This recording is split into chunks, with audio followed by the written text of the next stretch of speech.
saya mijitin beliau terus cerita-cerita tentang mubalek itu, beliau itu ngomong gini, Mir, mubalek itu yo nek wis diputung di anak itu baru mubalek. Apa omongannya ini? Terus saya itu mencerna itu lama sekali. Saya nggak mau tanya, tak cerna apa maksudnya ngomong gini. Mubalek itu kalau sudah punya anak, sudah punya cucu itu baru mubalek. Tuh lama-lama terus beliau itu ngomong lagi, kalau mau jadi mubalek, Mir, masih bujang, biasa. Tapi kalau sudah menikah, sudah punya cucu, sudah punya kerjaan bagus, tetap jadi mubalek, baru itu mubalek. Oh, ngono tak karepe. Tapi kata-kata pertama cuman mubalek itu ya kalau sudah punya anak, sudah punya cucu itu baru mubalek. Apa maksudnya? Artinya menasihati saya supaya tetap jadi mubalek. Nah, itu nggak pernah dikeluarin. Dan banyak, termasuk dasar-dasar ibadah ini jamaah dialog. Jadi pertanyaannya itu bunyinya gini. Wa ma khalaqatul jinna wal ins illa liya'budun. Saya tidak ciptakan jin dan manusia kecuali supaya menyembah kepada saya. Itu pertanyaan saya lama sekali, saudara. Kenapa kok harus saya tidak cipta jin dan manusia kecuali supaya menyembah kepada saya. Maksudnya apa gitu loh. Menyembah kepada Allah itu apa, orangnya ya hidup dia harus sholat terus gitu apa? Posisinya di mana? Wa ma khalaqtul jinna wal insa illa liya'budun itu di mana posisinya?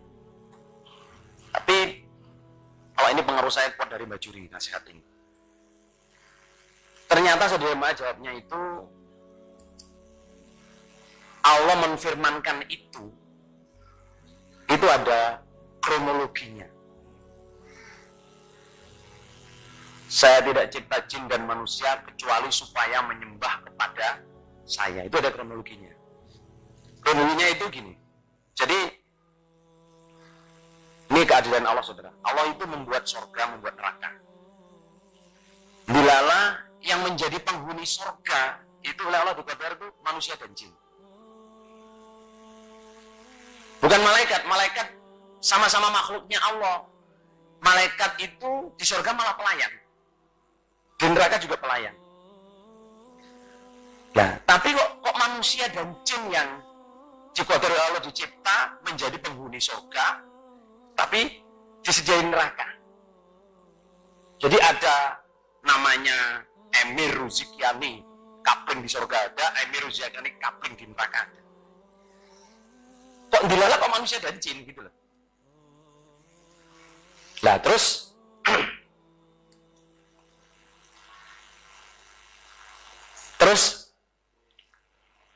dengan keadilan Allah, karena makhluknya Allah itu billion itu bahasa Indonesia nih. Apa? Billion itu apa? Dhuwure juta apa? Miliar. Nek dhuwure miliar triliun. Wis pokoknya nggak terhingga lah, kita nggak bisa, hanya Allah yang tahu. Itu makhluk itu ya. Maksudnya dengan keadilan Allah, kok ya manusia itu yang dimasukkan surga, ya jin yang dimasukkan surga, kok tidak yang lain-lain? Nah, dengan keadilan Allah itu Allah menguji, mengetes. Ujian yang terbesar saudara jemaah untuk iblis, untuk jin itu adalah ketika dia disuruh sujud kepada Nabi Adam. Ujian terbesar itu. Tetapi itu keadilan Allah. Ada yang ibu swarga sih tak uji nih, tak apa mengaku. Soalnya surga itu ya hanya untuk orang yang taat kepada Allah. Wa idh qulna lil malaikati isjudu li Adam fasajadu illa iblis. Qala aba wastakbaru. Illa iblis aba wastakbaru wa kana minal kafirin. Saya perintahkan waktu itu para malaikat. Ini kalimat yang sebenarnya saya memerintahkan para malaikat sujud, semuanya sujud kecuali iblis. Sebenarnya dari kalimat itu sebenarnya Allah memerintah malaikat dan jin untuk sujud kepada Nabi Adam. Tapi, saya memerintahkan malaikat untuk sujud kepada Nabi Adam. Mereka sujud, yang tidak mau sujud iblis. Ayat ini saudara jamaah berarti iblis itu bukan kok malaikat, bukan. Iblis itu asalnya jin. Karena tidak mau sujud, Allah menyebut dia iblis. Jadi iblis itu nama julukan. Kalau mau tahu dalilnya iblis itu jin, surat Kahfi ayat 50. Kana minal jinni fafasaqa an amri rabbih. Iblis itu adalah golongan jin yang tidak mau taat kepada Allah, langsung Allah menyebut dia iblis. Kayak asalnya orang biasa, nyuri, nah sebutnya itu pencuri atau maling. Ngambil barangnya orang sampai orang nggak kerasa, pencopet. Jadi itu makhluknya jin, tapi nama predikatnya iblis. Lah terus Allah tanya, qolama mana ake alla tasjuda id amartu. Hei iblis, kena opo awakmu itu kok? Kenapa kamu itu saya yang perintah saya suruh sujud ke Adam kok? Kamu nggak mau itu apa sebabnya? Apa jawabnya? Qala ana khairum minhu khalaqtani min narin wa khalaqtahu min thin.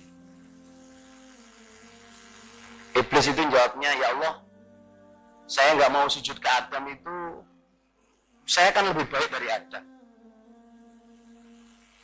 Engkau mencipta Adam dari tanah, saya engkau cipta dari api. Saya engkau cipta dari api, Adam engkau cipta dari tanah. Ya jemaah, jawaban iblis yang sombong ini, itu oleh iblis akan ditularkan kepada anak Adam semua. Termasuk anak Adam yang ada di masjid ini. Kita ini kadang menjadi iblis-iblis kecil tapi tidak merasa. Ana khairum min khalaqtani min nari wa khalaqtahu min tin.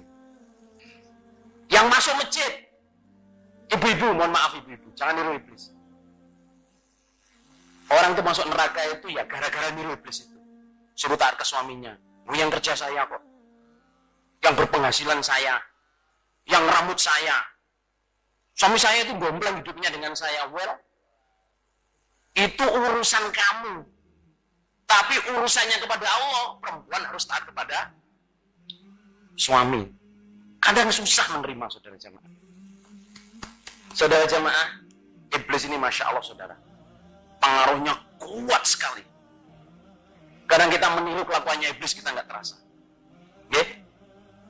Jangan melupakan diri sampean, saudara jamaah, bahwa sampean ingin masuk surga.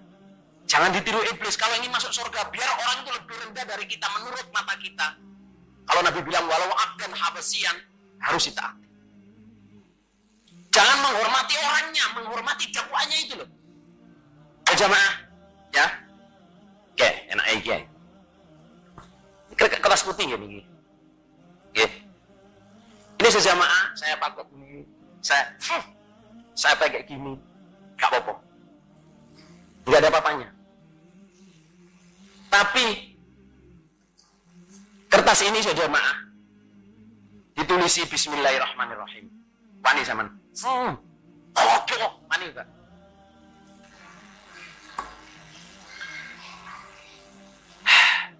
Lah, bes. Iblis saudara jamaah. Dia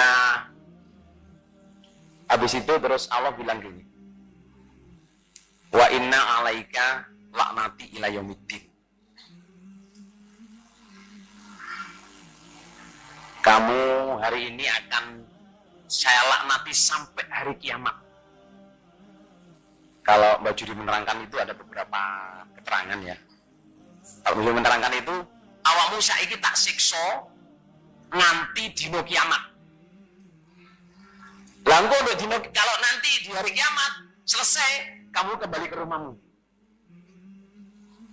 beliau membandingkan itu dengan bandingannya malaikat Harut Marut itu loh.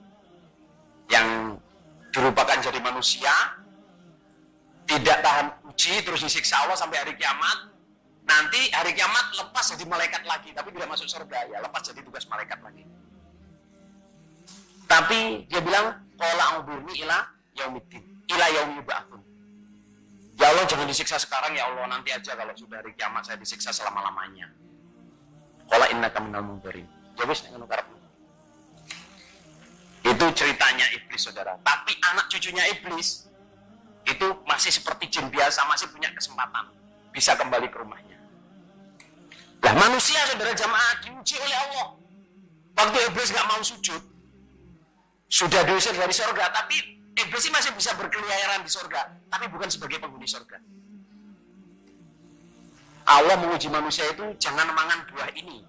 Buah ini ya, jamaah-jamaah saya bilangin ya, jangan ngomongin bahwa itu buah khuldi. Yang ngomong buah khuldi itu iblis, saudara. Qala hal adulluka ala syajaratil khuldi wa mulkin la yablaa. Jadi iblis itu Nabi Adam ya, diuji oleh Allah, jangan makan buah ini, kamu akan keluar dari surga. Tapi iblis, saudara jamaah, mengaruhinya. Itu dicontoh manusia-manusia zaman sekarang sampai hari kiamat. Iblis itu ngomong ya, kalau di sarahnya itu iblis itu ngomong, saya ini 2000 tahun di surga. Saya tahu rahasianya Allah. Allah ngasih kamu surga ini setengah hati. Rahasianya jadi buah ini. Kalau kamu makan buah ini, kamu gak akan bisa diusir oleh Allah. Syajaratul khuldi, dia bilang. Tapi kalau kamu gak makan, anytime, sewaktu-waktu Allah akan mengusir kamu. Hari-hari dia ngomong gitu, saudara. Jadi omongannya dibalik. Allah ngomong, kamu kalau makan buah ini, kamu akan rusak. Kamu akan keluar dari surga. Tapi iblis dibalik omongnya, kalau kamu makan buah ini, kamu akan kekal di surga. Dengan segala argumennya. Saya 2000 tahun di surga ini. Saya tahu rahasia surga. Saya tahu juga Allah ngasih saya itu surga setengah hati. Sama dengan kamu. Rahasianya ada di buah ini loh. Tiap hari digituin, saudara. Akhirnya makan. Keluar dari surga. Saking inginnya tinggal di surga, sampai keluar dari surga. Wis. Terus gini.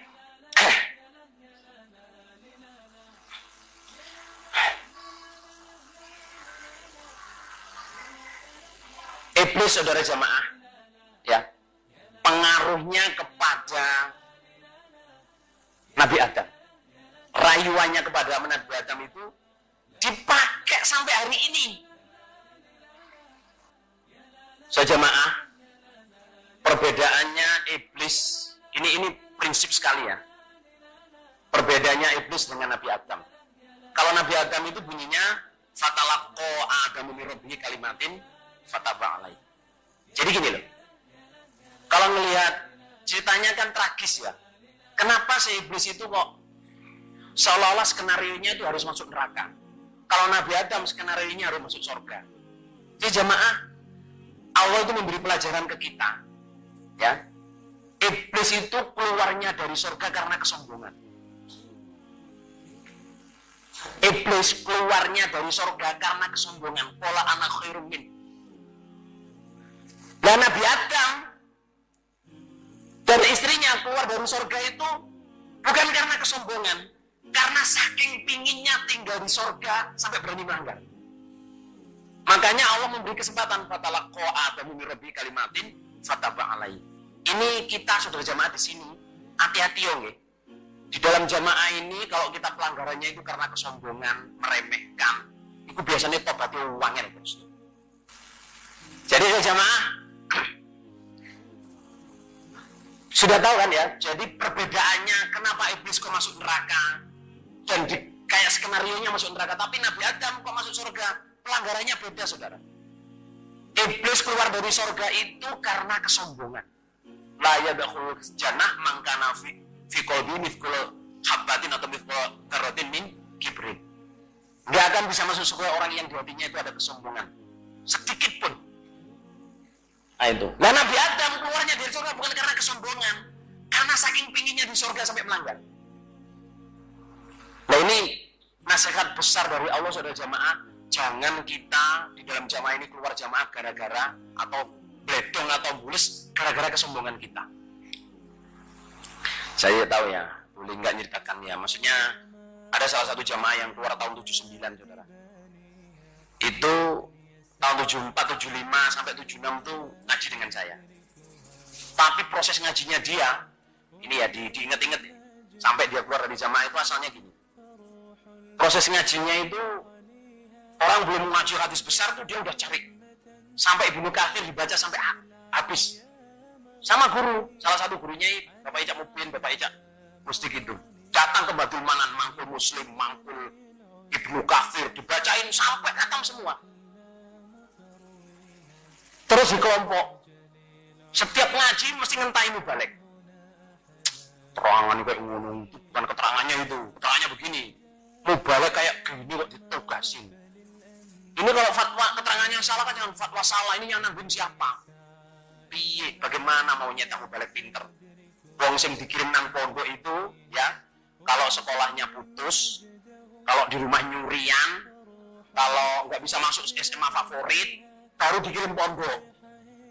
Jadi ngirim gaplek kok kan jadi bolu bersaudara.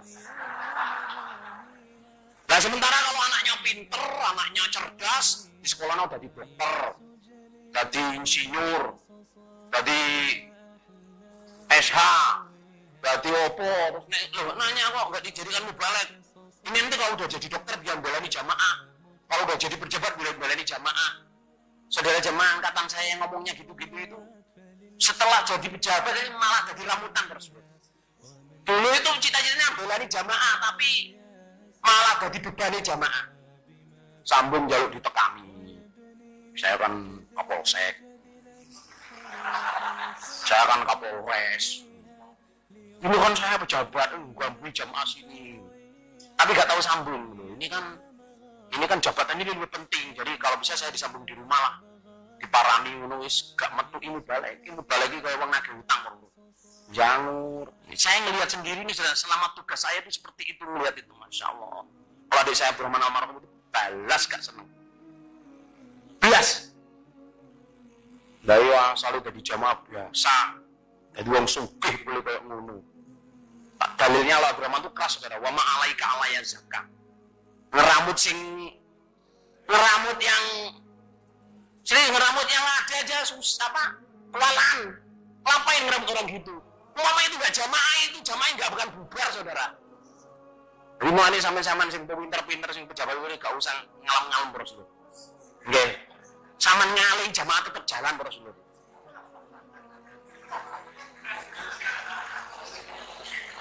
Sing pejabat-pejabat iki lho sing do jamaah rombongan pejabat, rombongan sugih, rombongan kastur lho to.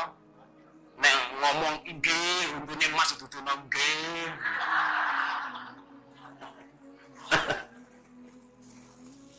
Terus di jamaah itu jaluk si disambung gaji Allah sama kalau Abdurrahman itu dalilnya pokoknya wa ma alaika alaya zakah Mas ngono iku masih ke jamaah gak bakal bubar. Ya tapi tetap kudu diramut wis ben diramut liyane Mas. Ngeramut jamaah sing gelem ae gopo kabeh ini gak kurang waktu para saudara.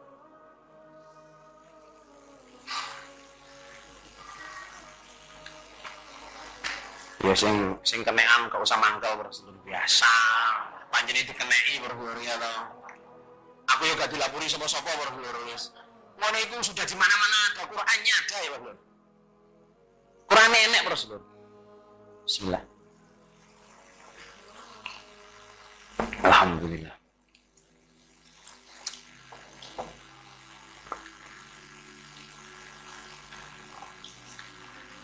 Mau menengi ngantuk apa meratekno ya.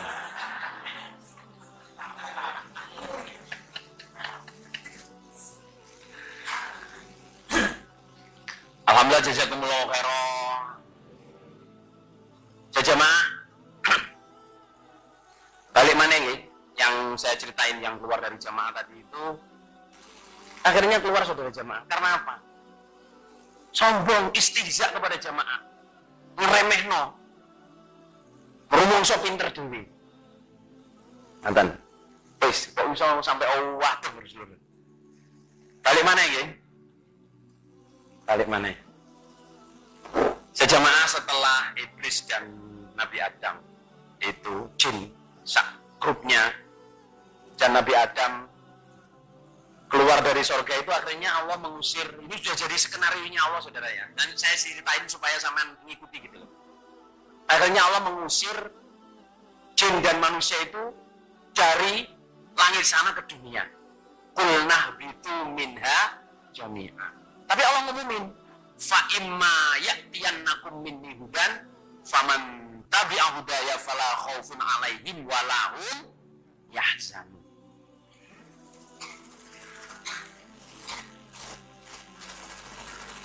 Jadi Allah ngomong kepada manusia dan jin waktu, hei kamu, saya usir ke dunia. Nah nanti di dunia, kalau ada petunjuk saya umumin. Itu firman Allah. Siapa saja yang bisa mengikuti petunjuk itu, dia akan masuk surga. Gak usah takut, gak usah khawatir, akan kembali ke rumahnya yang asli. Jadi ibu dan bapak-bapak, rumah kita yang asli itu adalah surga. Kita ini penghuni surga asalnya, saudara jemaah. Nah, kita ditaruh di dunia ini oleh Allah untuk dilihat siapa yang bisa mengikuti petunjuknya Allah, dia akan masuk surga. Liyabluwakum ayyukum ahsanu amala. Jadi saudara jemaah, dunia ini kalau bahasa kerennya, ada hadisnya ada nih saudara jemaah. Bahasa kerennya itu dunia ini adalah correction center, lembaga pemasyarakatan surga bagi orang iman. Dunia ini. Bahasa kerennya itu lembaga pemasyarakatan surga. Dunia adalah penjara bagi orang iman, dipenjara untuk diperbaiki kelakuannya. Coba penjara itu saudara. Penjara itu kalau bahasa Inggrisnya itu correction center. Asalnya manusia biasa, terus kelakuannya jelek, dimasukin di penjara. Namanya bukan penjara tapi lembaga pemasyarakatan. Diajarin supaya jadi orang baik, gini. 5 tahun. Asalnya kok baik, dikasih diskon, remisi 6 bulan, 3 bulan, 4 bulan. Akhirnya asalnya 4 tahun bisa jadi 3 tahun dikeluarin. Kita ini saja oleh Allah taruh di dunia ini sebenarnya aslinya diperbaiki. Supaya kita ini punya akhlak seperti akhlaknya ahli surga. Innama bu'ithu liutammima makarimal akhlak. Liutammima solihal akhlak. Saya ini diutus untuk menyempurnakan baiknya budi pekerti. Jadi jamaah, kalau sampean mau tahu jawabnya saudara jamaah ya, kenapa kita harus ibadah? Ibadah itu saudara jamaah ya. Ini jawab yang paling menurut saya paling harus garis bawahi ya. Ibadah itu sebenarnya adalah alatnya Allah untuk membentuk kita menjadi manusia yang baik lahir dan batin. Supaya bisa masuk surga selamat dari neraka.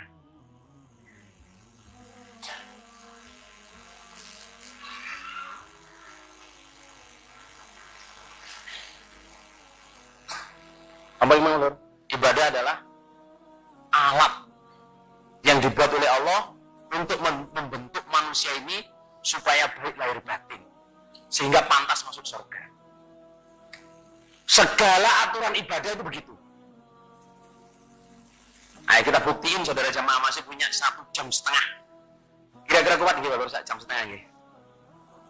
Kalau kemarin kekuatan kepada kita semua. Saya ini sebenarnya udah ngomong ngantuk priang saudara, tapi insya Allah masih bertahan sampai besok masih bertahan insya Allah. Nonton ya? Hah? Oh iya diajak pusal, tenang aja, itu urusan lain itu saudara.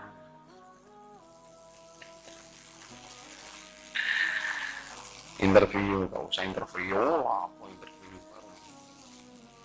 Inter Milan. Oke. Terus nggih? tadi? Ibadah. Nah, kita buktiin ya, saudara maaf. Menurut mantu saya saudara ya, dari Mbak Juri, saudara. Manusia ini, ibadah itu, membentuk manusia itu ada 5 hal. Jadi ibadah membentuk manusia itu, baik lahir batin itu ada 5 hal. Yang pertama adalah dibentuk supaya baik dan benar angan-angannya. Angan-angan. Yang kedua, supaya baik dan benar cara berpikirnya. Yang ketiga, supaya baik dan benar hatinya. Yang keempat, supaya baik dan benar lisannya, omongannya.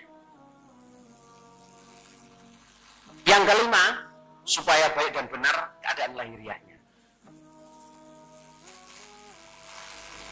Jadi saudara jamaah, kemasan ibadah, mulai syahadat, sholat, zakat, poso, haji, bersuami istri, beranak, bermantu, bercucu, aturan main yang dibuat oleh Allah itu sebenarnya kita itu supaya punya angan-angan yang baik, punya cara berpikir yang baik, baik dan benar ya, punya hati yang baik dan benar, punya lisan yang baik dan benar, terus punya apa? Keadaan jawarih, keadaan lahiriah yang baik dan benar. Itu semua poinnya ibadah ada di 5 besar ini. Angan-angan saudara ya, ini kadang ya di jamaah ini sangat jarang dibahas, tapi sekarang saya bahas. Kalau di hadis itu bunyinya kitabul amal. Kitabul amal, catatan tentang angan-angan. Bab kitab tentang angan-angan. Nah, kitab Bukhari sampai ada kitabnya saudara, tapi kita jarang mempelajari. Saudara jamaah, kelihatannya angan-angan. Kalau Muawiyah ngomong itu, iyyakum wal amaniyal lati tudillu ahlaha. Kamu takutlah dengan angan-angan yang bisa menyesatkan si empunya angan-angan. Kalau di Quran, iblis itu merusak anak Adam ini ya dengan angan-angan. Walau umanniyannahum, ya kan? Fala udillannahum, fala yubatikunna adanal an'am, seterusnya itu.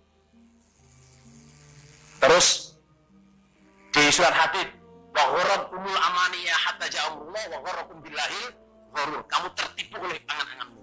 Jamaah sadar enggak sadar ya, kita semua ini diperbudak oleh angan-angan.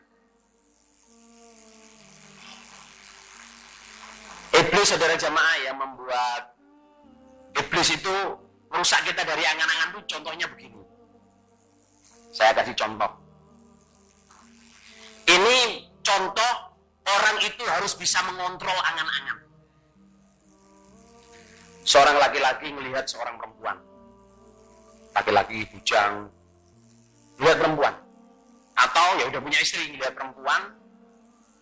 Perempuan itu sudah punya suami. Cantik, sopan, elegan, ke suaminya hormat, ke anaknya kasih sayang. Itu ngomong ya, Masya Allah beruntungnya suaminya. Pertamanya gitu. Perempuan kok ya baik begini, ya aktif, ke suaminya ya hormat, ya cantik, ke anaknya kasih sayang, ngomongnya sopan. Terus kepada laki-laki itu enggak apa jenenge? Kepada laki-laki lain itu enggak apa jenenge itu?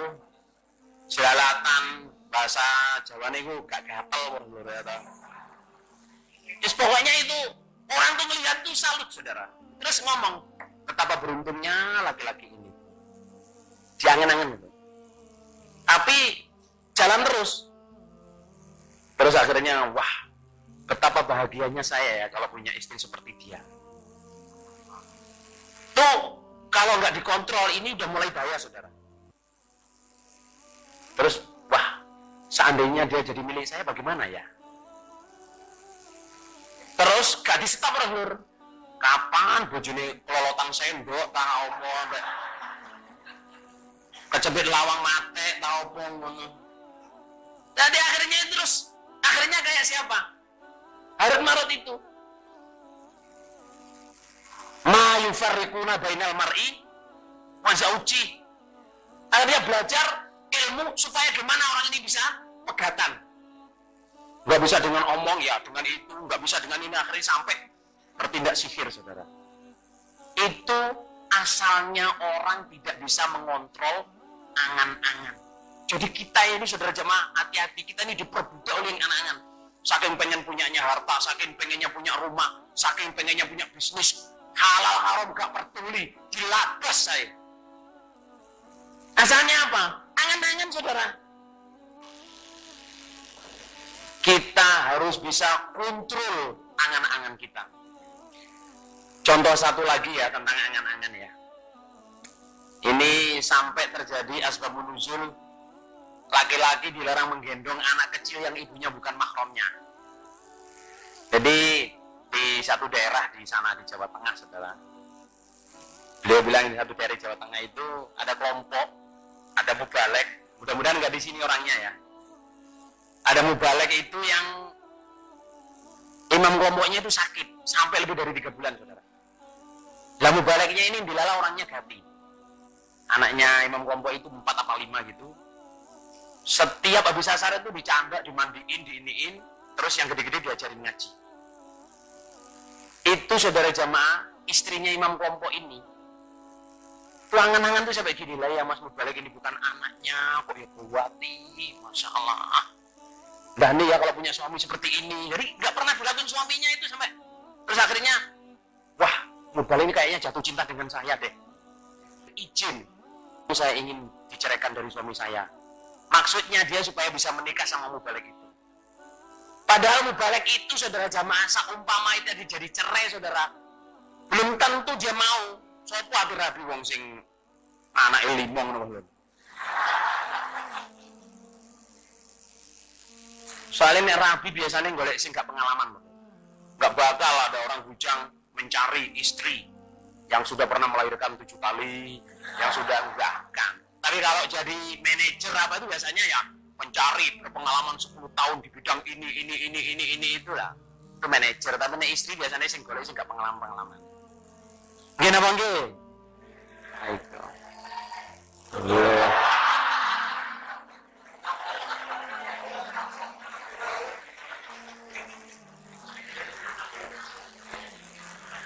Ngene iku nyemoni supaya ndang punya mengantuk.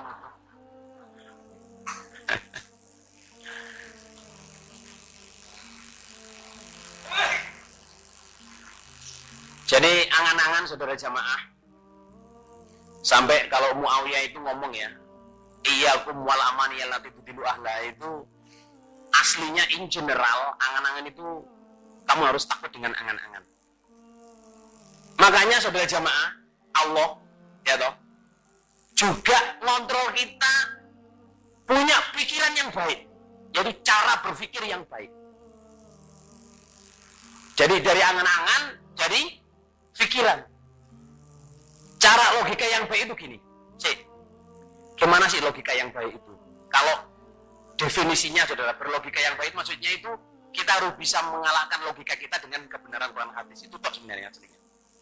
Kalahkan logikamu dengan dalil Quran hadis. Sing gak nyaut-nyaut sama ngrungokno ae terus. Kalahkan logikamu dengan dalil Quran hadis. Saudara ya, logika itu contohnya gini loh. Bagi waris itu loh. Bagi waris itu kan kalau orang suka logika saudara. Lah iya ibu sing rambut sampai gede kok oleh 1/6. Kalau punya anak. Lah anaknya laki-laki kok malah separuh. Oh sorry, kalau anak laki-laki malah dapat habis. Kalau perempuan kok dapat separuh. Terus lah iya anak laki-laki kok dapat 2 bagiannya perempuan. Itu kalau kita pakai logikanya manusia sudah sama kita nggak gaduh. Ini kita wis kesel kabeh. Sampun kesel apa dereng? Terus nggih, burung mari.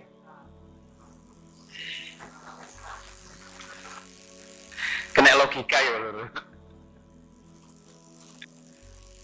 Sejamaah berikutnya adalah hati. Jadi kalau kita ingin masuk surga saudara jemaah harus baik angan-angannya, baik dan benar angan-angannya. baik dan benar logikanya. Nggak saya panjang-panjangin saudara, sebenarnya kalau masih banyak sebenarnya. Sekarang itu hati saudara. Kita kalau pengen masuk surga, syarat mutlak ini hatinya harus baik. Cuman ngomong baik ini saudara jamaah, saya sudah mempelajari lama. Belajar dan saya sujudin, saya doain sejak saya SMP saudara. Saya sampai tangan gini loh, saya hitung gini. Ya Allah, berilah saya ini hati yang bersih, hati yang takwa, hati yang khusyuk, hati yang tawadu, hati yang tawakal kepadamu, hati yang pasrah, hati yang selalu syukur pada nikmatmu, hati yang ridho terhadap hukum-hukummu, sabar terhadap cobaan-cobaanmu. Berilah saya jalan keluar yang baik dan barokah. Ya Allah, berilah saya ini hati yang selalu husnudzon billah, hati yang pemaaf, hati yang bisa menerima keadaan-keadaan, bisa menerima kekurangan-kekurangan orang, bisa memaafkan. Saya doain sampai gini saudara, itu saya maksimum 35. Padahal definisi hati ini sampai 100. Nah kita kadang-kadang mengabaikan ilmunya hati. Padahal Nabi bilang, hadisnya Abdullah bin Mas'ud, ala inna fil jasadi mudghatan idza sholahat sholahal jasadu kulluh wa idza fasadat fasadal jasadu kulluh ala wahyal qalb. Hadisnya Abdullah bin Mas'ud. Ingatlah, di hati, di dalam badan ini ada segumpal darah. Kalau baik, baik semua. Kalau buruk, buruk semua. Itu adalah hati. Saya berjamaah ya, hati ini karena saya mangkul sudah lama dari Bajuri tahun 76, 77 itu. Saya itu, yang saya konsentrasikan itu saya punya hati yang baik. Maksudnya doa. Doa bahkan pernah dulu Gembero 91 itu saya mangkulin doa, tahu ya? Doa hati. Itu ya Allah, bila saya ini hati yang baik, hati yang bersih, hati yang takwa, hati yang khusyuk, hati yang tawadu, hati yang hadap asor, hati yang pasrah sembelih pada musuh, terhadap nikmatmu, sabar lahu jahatmu, bisa menerima hukum-hukummu. Karena Allah bilang apa? Malam yardu ala qalbi, walam yasbir ala balai, walam yashkur ala namai, fal yakhruj bainas samai wal ardh wal yatu perban siwai. Itu kadang kita cuma rudalin gitu ya, tapi gak ditungani Rasulullah. Saya doa saudara, yang jadi nasihat itu jadi doa saya. Saya mangkulin ini. Jadi nasihat 5 bab. Ya saya doa ya Allah, bila ini bisa tetap nantepi ngaji Quran hadis, mengamalkan Quran hadis, membela Quran hadis, sambung jamaah saya dan keluarga saya biasanya. Ada 4 tali keimanan ya Allah, bila saya ini bisa selalu doa, menjaga keimanan, takdim, bisa selalu syukur, ya Allah, bisa sungguh-sungguh. Dengan apa berselut? Urusan hati ini ya harus kita pelajari, karena hati itu ya, Masya Allah, hati itu kalau para imam besar ya, Imam Syafi'i, Imam Hambali, Imam Hanafi itu mengatakan bahrun la sahilalah. Mempelajari ilmunya hati itu sama dengan mempelajari lautan yang tidak tahu tepinya, tidak tahu dalamnya. Seluas samudra yang tidak bertepi. Lah, kita poinnya harus punya hati yang baik. Hati yang bersih, hati yang pasrah, hati yang tawakal, hati yang pemaaf, hati yang tidak pendendam. Oke? Dipelajari ilmu ini, terus didongani, dipraktekno. Rabbi auzi'ni an ashkura ni'mataka allati an'amta 'alayya wa 'ala walidayya terus seterusnya. Rentekan saya ini ya Allah bisa syukur kepadamu. Kerjaannya hati saudara. Asalnya dari sini. Terus juga belajar dari jamaah. Ini saya tulis dalam Generus Cabirawit Kediri waktu saya diperintah Bapak Imam tahun 2008 itu. Saya tulis kita juga harus belajar mengetahui apa sih hati yang buruk itu. Yang paling top saudara, hati yang buruk itu adalah meragukan kebenaran. Yang paling atas. Jadi orang munafik itu di hati saudara, permainan hati itu. Badannya di jamaah, tapi hatinya di luar jamaah, itu orang munafik. Hati-hati saudara jamaah ya, kita jangan sampai fisik kita di jamaah, tapi hati kita di luar jamaah, itu munafik itu. Selalu pendendam, gak syukur, gak bisa minta maaf, gak bisa menerima kesalahan orang. Ya toh? hati yang wangkot, yang kasar, yang keras. Hatinya orang munafik semua itu. Jangankan benar saudara, salah aja nggak mau minta maaf, itu orang munafik. Tapi kalau orang iman, jangankan salah, benar aja berani minta maaf, itu orang iman. Para sahabat saudara jamaah takut sekali dengan kemunafikan. Saya menjumpai lebih dari 30 sahabat di dalam hadis Bukhari diterangkan. Saya lebih menjumpai dari 30 sahabat yang paling solid. Mereka itu selalu takut kepada kemunafikan. Karena apa? Wala ya'manahu illa munafiqun. Gak ada orang yang merasa aman dari sifat munafik kecuali orang munafik yang asli. Tapi kalau orang iman, orang jamaah itu jamaah selalu takut sifat munafik itu. Tapi orang munafik gak pernah takut dia sifat jadi munafik. Munafik itu adanya di hati saudara.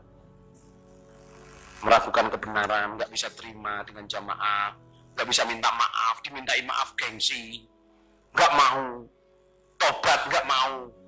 Semua di sini. Nah itu.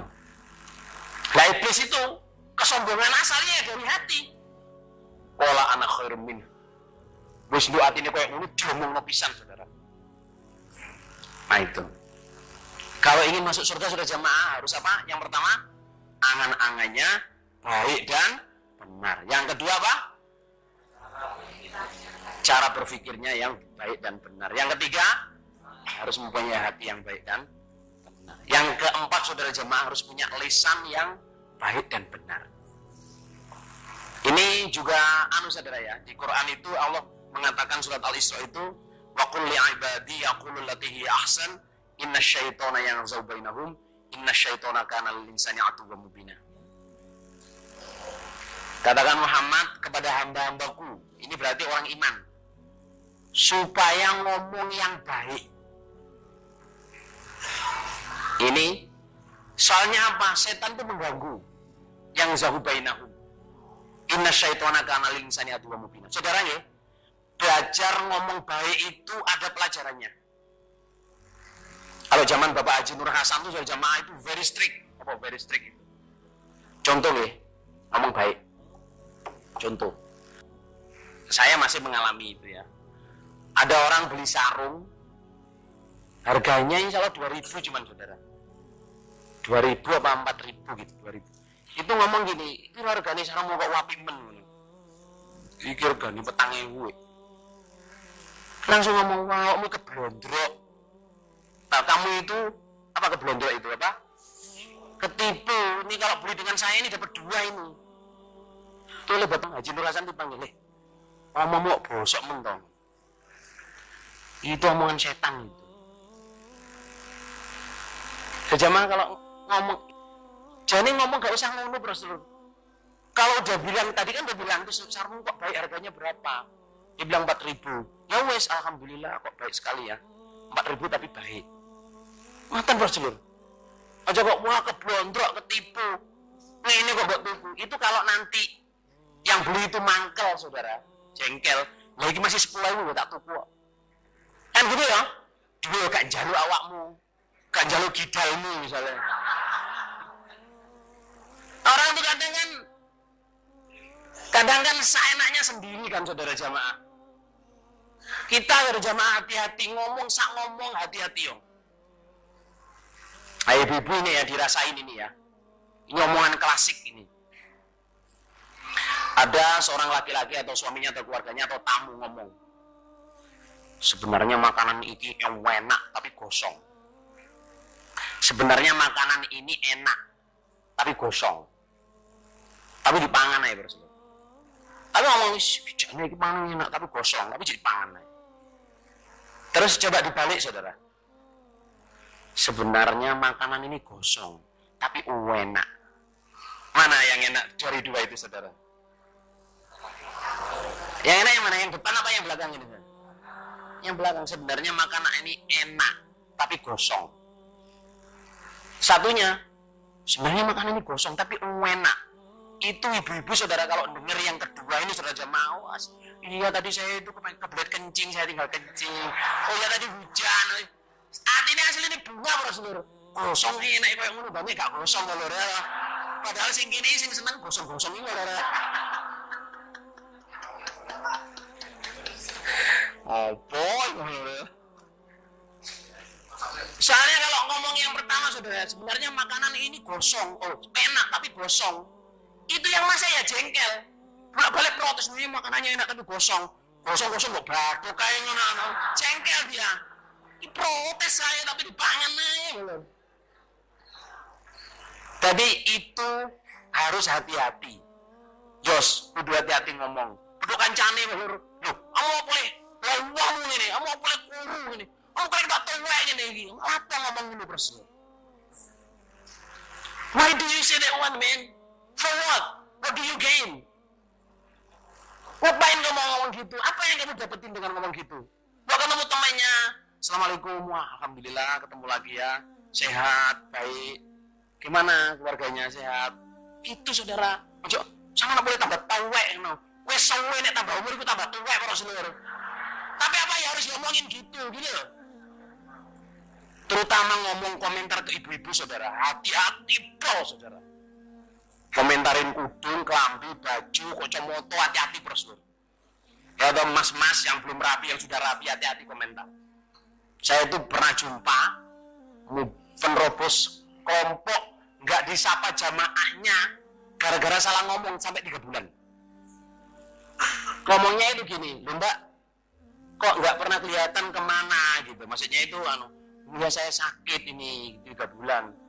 Nah maksudnya dia menghibur. Nah, sakit tapi kok kelihatan gemuk. Aku mau mangkel, jadi orang gemuk mangkel Rasulullah. Tapi ini nggak sadar, maksudnya itu sakit kok masih kelihatan seger gitu loh. Tapi ngomongnya, katanya sakit kok kelihatan gemuk. Gemuk gak sambung sampai 3 bulan Rasulullah. Soalnya perempuan itu ono gemuk itu mau wakil Rasulullah. Masih lo kamu juga ono seksi, sawan ya. Sama ini bohong. Tapi seneng. Soalnya perempuan itu dibohongin seneng saudara. Sama tambah wayu, padahal ya kayu baru tambah wayu. Masa sih?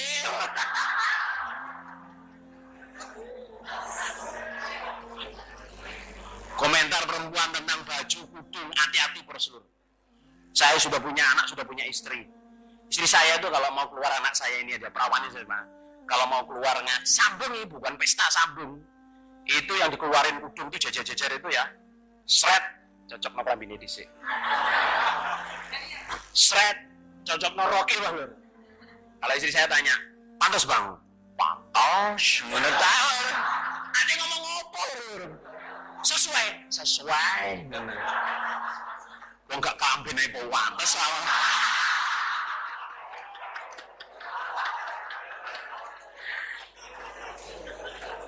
Sama ya, komentar bajunya perempuan hati-hati. Mbak koyo setopang jangan sampai. Jangan sampai ngomong, wah, Mbak pantesnya, baiknya bajunya wis ngono tok ae terus lho. Masih wis kudune wis menceng, roke menceng sama ngomong patas ngene terus lho. Soalnya apa? Perempuan diduduin seneng lho. Mau keluar tuh mikirnya ya, sepatunya, tasnya, bajunya, jam tangannya, cincinnya itu harus pas itu saudara. Sing duwe, sing gak duwe sepatu betul lho. Tapi umumnya pada duwe kabeh terus lho. Jadi terutama ya kepada keluarga, kepada istri, kepada anak, kepada saudara, jangan gojloki. Perempuan tuh paling nggak bisa digojloki tentang baju. Sedih Rasul. Saya itu ya, saya ini bersaudara 3 laki-laki. Ini ada adik saya perempuan di sini nih. 3 laki-laki, saya Abdurrahman Kamal. Waktu gede itu sebaya. Baju saya dipakai Abdurrahman, baju Abdurrahman pakai Kamal, baju Kamal saya pakai. Emak itu kalau beliin itu seragam. Kuning kayak kuning kabeh, kaosnya abang juga abang kabeh. Kita nggak pernah protes. Terus si Uli ini sama Mbak Yunya yang di Malaysia itu jamaah kalau dibeliin baju mesti protes. Kalau nggak sama, kok itu lebih baik. Kalau sama kok sama sih kayak yatim. Astagfirullah. Kecil dulu nggak tahu ingat apa enggak ini. Terus saya itu protes, mak, ya beliin yang itu sebuah itu iki angel. Awakmu yang begitu kok harus gak tahu protes. Soalnya kita ya melanang gak mikir terus pokoknya dikasih kaos gawe ngono ya lho. Kalau perempuan lain dikasih kaos yo ditelok dhisik. Duwe roke apa gak? Duwe kudunge apa gak lho. Tapi setelah saya kenal dengan perempuan, saya ngomong ke mak, ternyata laki-laki sama perempuan itu beda, mak. Wih, seru aku jani. Oh.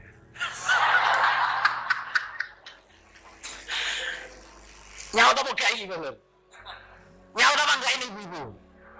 Setelah saya kenal dengan perempuan itu ya, waktu SMA itu saya ngomong, mak, ternyata perempuan sama laki-laki itu beda, mak. Kalau Uli sama Mun itu minta itu ya beda, kan ini laki-laki dikasih apa aja dipakai, kalau perempuan enggak.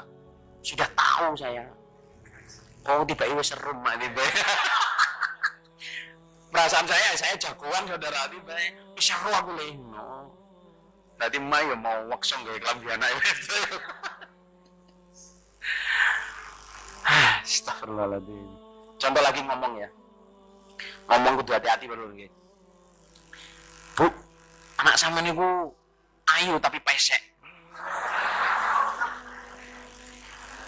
Coba dibalik ya. Bu, anak sama tuh pesek tapi ayu. Enak nanti baru seluruh. Enak tuh baru. Sing keri, sing krungu baru nek krungu. Ayu wis langsung nang jeding baru. Wah. Padahal sini ya pesek temen baru. Sebenarnya anak sama tuh ireng tapi manis. Dibalik kalau sebenarnya anak sama itu manis tapi ireng. Wah, itu salah dorong pemutih di. Jadi ngomong sing hati-hati brosur nggih. Hati-hati betul dengan perempuan. Lah kita dengan laki-laki juga gitu, apalagi dengan senior, apalagi dengan itu. Jangan ngomong sama nggak boleh kita tawek ini sih. Jangan ngomong gitu saudara. Enggak baik begitu itu. Wis suwe nek wong umure tambah itu tambah tuwek. Tapi ngomong alhamdulillah cak sama ya. Kalau paling sehat, awet, ya mudah-mudahan lo paling apa? Tetap jamaah sampai ajal mati masuk surga sampai di neraka. Semono tok Rasul. Masuk camaruk sama nok boleh tambah tuwek wis suwe camaruk udah putu Rasul ya. Tuwek wis pancet tapi enggak usah diomongin gitu. Jadi belajarlah ngomong yang baik. Nah, orang Jawa, orang Indonesia ini kadang-kadang senang kalau temannya jengkel. Senangannya gojol-gojolokan. Nah, ada tuh dihilangin saudara. Kalau menyakitkan hati itu, kita nggak terasa masuk neraka itu berapa? Sabaina khorifan. Kalau pengen jadi ahli surga harus punya lisan yang baik. Di surga sana nggak ada orang yang ngomongnya jelek. Illa qilan salaman salam. La yasma'una fiha lagwa wala ta'thima illa qilan salama salama. Wa naiza'na ma fi qulubihim min ghil. Di surga sana tuh enggak ada orang yang hatinya buruk. Karena apa? Hatinya sudah dibersihkan oleh Allah. Di dunia ini sudah latihan hatinya bersih.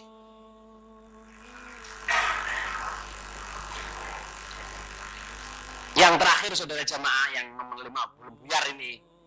Yang terakhir itu adalah keadaan lahiriah.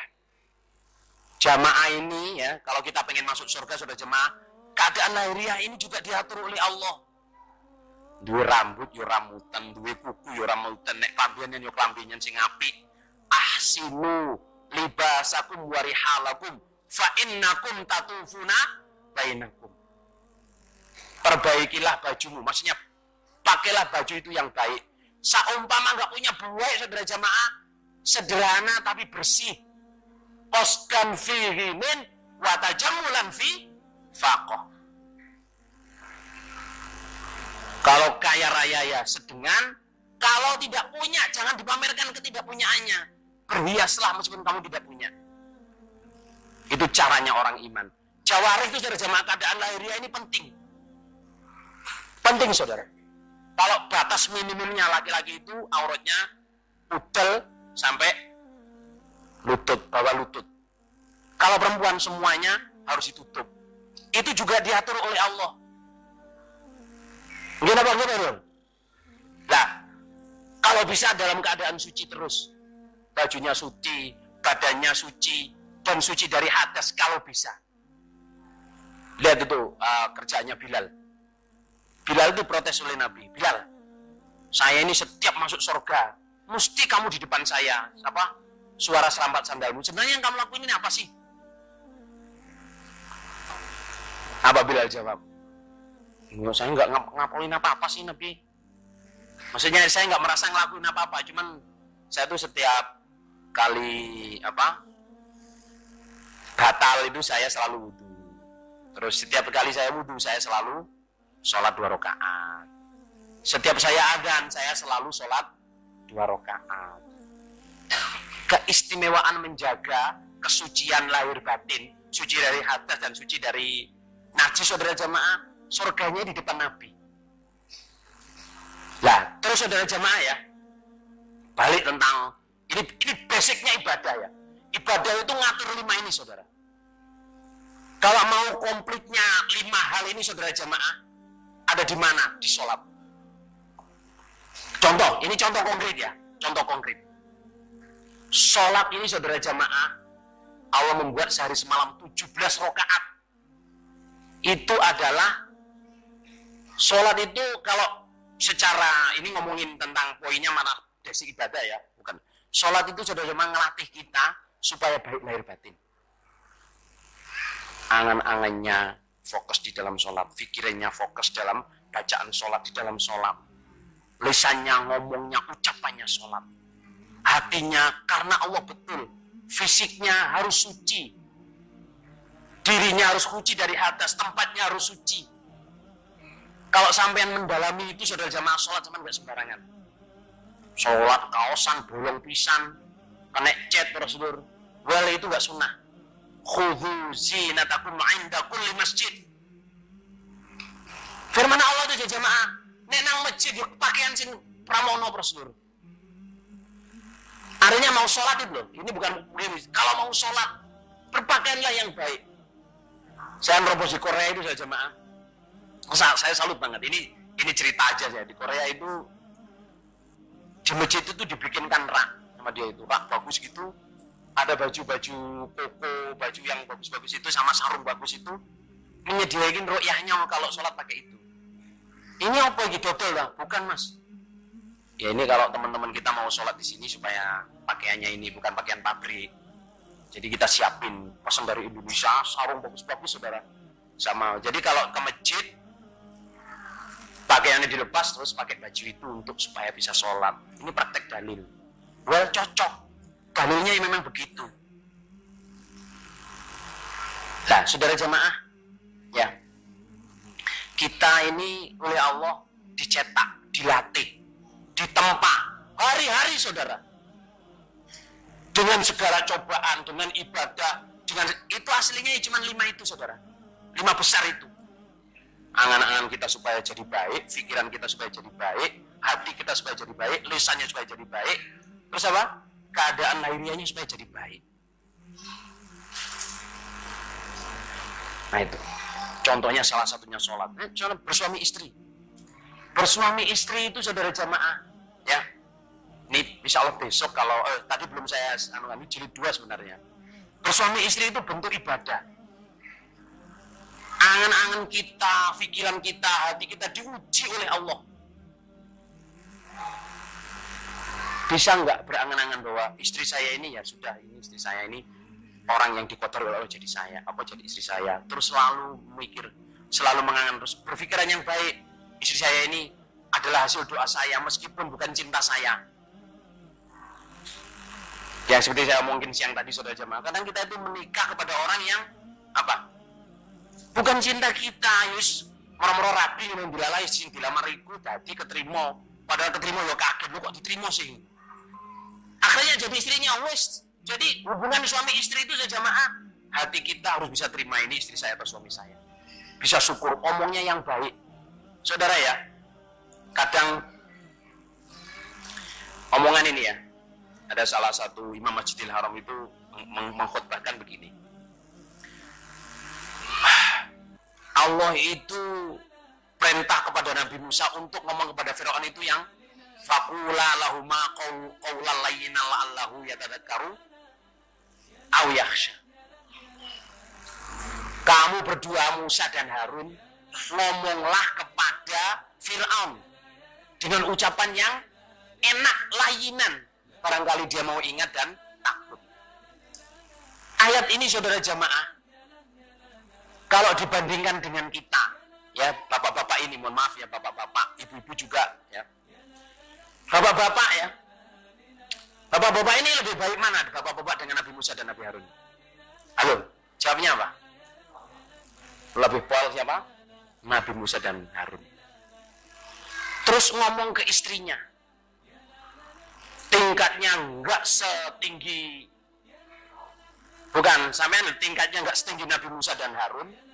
Terus ngomong ke istrinya dengan kata-kata kasar, mengolok. Apakah istri sampean itu sedurhaka Fir'aun, saudara jamaah? Si sama itu perempuan iman, perempuan jamaah yang usaha untuk bisa taat ke suaminya, ngeramut anaknya, masak sak bisanya. Well, kalau ngomong yang enak. Karena apa? Siapa sih yang lebih durhaka daripada Fir'aun? Fir'aun itu lebih durhaka. Perempuan-perempuan ini nggak seperti Fir'aun, saudara. Mestinya kita bisa ngomong, kita tidak setinggi Nabi Musa. Kita di bawah jauh dengan Nabi Musa. Pokoknya mestinya lebih lembut kepada istrinya. Dan istri kita itu tidak sedurhaka siapa? Fir'aun. Kok ngomong istri yang enak, Dek. Assalamualaikum. Ya toh? Darling, diajeng misalnya. Enak sih kalau diajeng dan memedek kalau gitu. Nek darling motor railing diajeng apa jengkang-jengking apa jengkirut apa. Ya, Dek, ngomongnya yang lembut. Gimana, Dek? Alhamdulillah. Assalamualaikum. Gimana anak-anak? Telepon, hei, kamu ini lawangnya gak tutup tuh. Anak ngomong lebih dusi dah. Kecewa ini. Ngomong habis bocori nyawan tak nyentak malu. Assalamualaikum.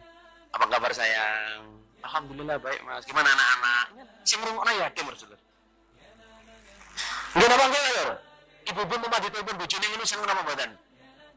Assalamualaikum sayang, apa kabar? Oh, baik. Gimana anak-anak? Sudah makan apa belum? Bagaimana? Dek, iya Dek. Anaknya apa? Wis mbok dusi. Ayo, mbok obati apa? Wis dokter apa guru? Saya sering dengar orang jamaah telepon ke istrinya gitu saja, Mas. Kamu telepon siapa? Bojoku, Cak. Mbok sawu tak sentak ngono. Lah nek gak tak sentak kau die. Lah yo kok seneng mbak bojone wedi kok seneng kok. Apa nek wis wedi itu terus jagoan. Pol dhewe. Coba saudara. Allah berfirman apa? Apa? Sing fala tabu alaihi sabila itu. Fa in ata'nakum fala tabu alaihinna sabila. Innallaha kana aliyan kabira. Jemaah, kalau perempuan udah taat, itu jangan digara-garai. Diomongi, Dek, aku ayo loh, Dek. Ibu-ibu ya, ibu-ibu dengar kata-kata gitu itu nggak suka, saudara. Dek, aku ayo loh, Dek. Ibu-ibu ya kalau ada laki-laki yang mau gitu, itu aslinya itu ceketer, laki-laki begitu itu. Dek, aku ayo loh, Dek. Gak usah takut. Soalnya apa? Biasanya ngono itu asli ini gawan nih, bikin godoni tok lur. Tapi nggak boleh. Biasanya yang menang itu lur, ngomong langsung ayo ngono ya. Hati-hati sampai bojone semenang. Tapi saya pernah ngomong begitu ke istri saya itu dibantah. Biasanya orang yang ramai itu nggak wayu, yang menang-menang ya enggak, itu Abdurrahman itu ramai istrinya 3. Iya ya, mau menang lur ya. Terus pernah juga istri saya itu ngomong, tengok tuh bang, kalau orang wayu, ngomong Melayu saudara, kalau orang wayu itu, wayu bitona itu api dalam sekam itu bang. Hati saya ini, oh berarti bojoki ridho nek wayu terang-terangan. Hati saya, terus saya ngomong gini, lah kalau wayu terang-terangan bagaimana Nisa gitu? Lah kalau wayu terang-terangan itu cari perkara itu bang.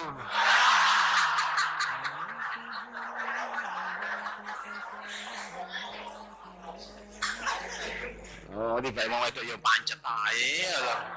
Jadi nek bitona itu api dalam sekam tuh, nah ya jumpa itu meledak itu bang gitu. Oh, berarti kudu terang-terangan. Berarti terang-terangan bi cari perkara itu bang.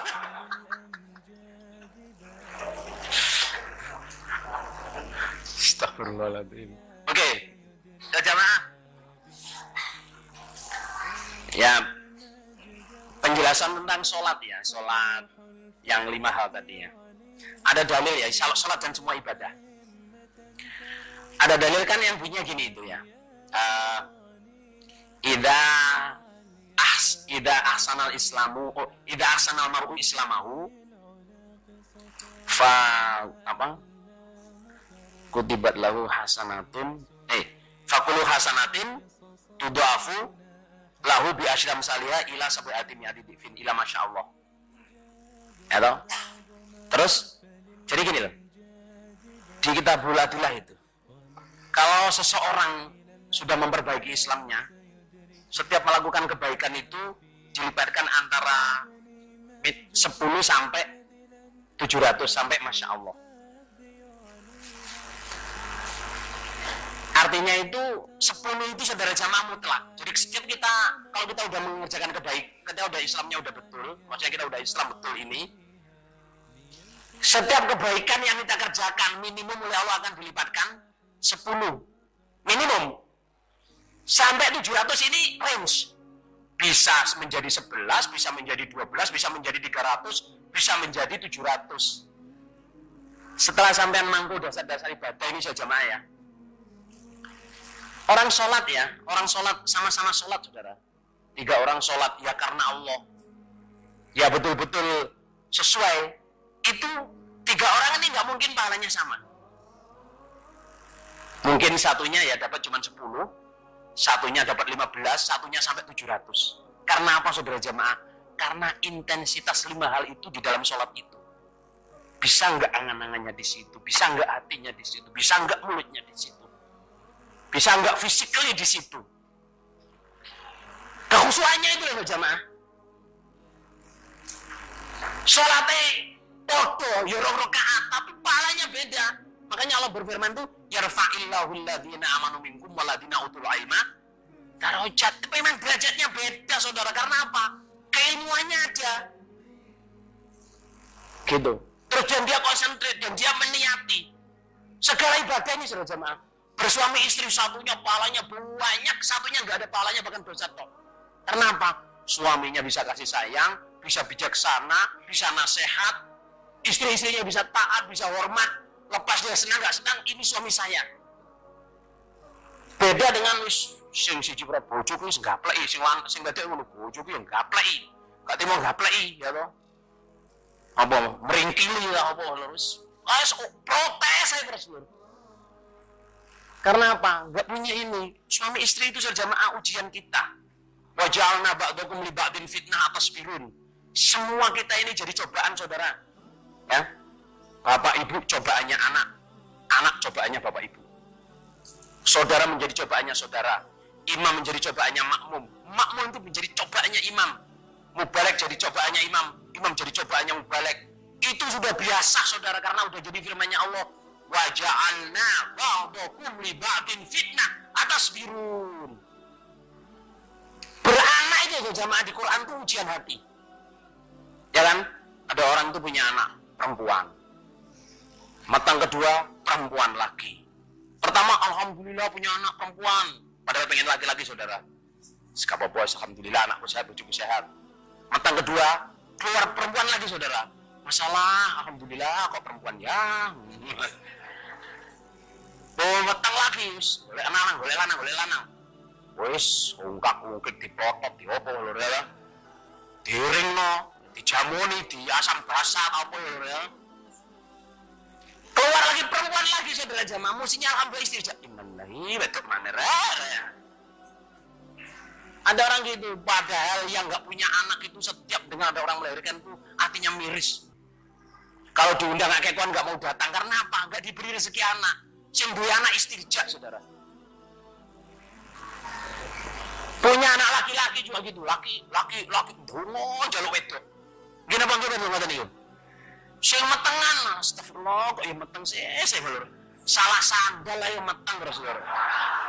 Lah sing kene dipoto, diongkek, dijongker, apa gak meteng-meteng terus lho. Kadang kita juga enggak enak, tapi itu bisa enggak kita bisa nerima qadarnya Allah itu. Jadi kita ini di dunia ini oleh Allah diuji betul. Bisa enggak hati kita baik, bisa enggak lisan kita baik, bisa enggak angan-angan kita baik. Selalu husnuzon, selalu ngomong yang baik. Berperilaku yang baik kepada istrinya, kepada orang tuanya. Takzim.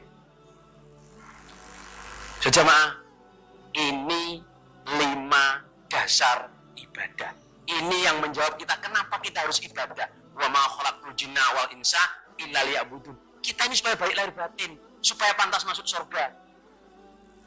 Aturan semua saudara jamaah itu di 5 hal ini. Mau haji, mau jamaah, mau bersuami istri, mau zakat, mau puasa, itu sebenarnya kontrol kita. Puasa itu ya jamaah, Masya Allah. Kalau puasa itu pahalanya disimpan oleh Allah, karena puasa itu physically kita harus lapar, mulutnya nggak boleh ngomong gorok, nggak boleh mencela, dan nggak ada orang tahu pun kita harus puasa. Orang bisa puasa itu pahalanya top, saudara. Tapi puasa itu ujian besar bagi kita dari 5 hal ini. Gak oleh angan-angan elek, gak oleh berpikiran sing elek, gak boleh punya hati yang jelek, gak boleh omong yang jelek, gak boleh punya tingkah laku yang jelek. Karena apa saudara jamaah? Puasa itu ibadah yang bukan hanya lapar, semuanya harus dipuasain. Wa ma khalaqatul jinna wal ins illa liya'budun. Kira-kira ngoten nggih? Jadi kalau bahasa kerennya itu dunia ini sebenarnya ujian bagi kita.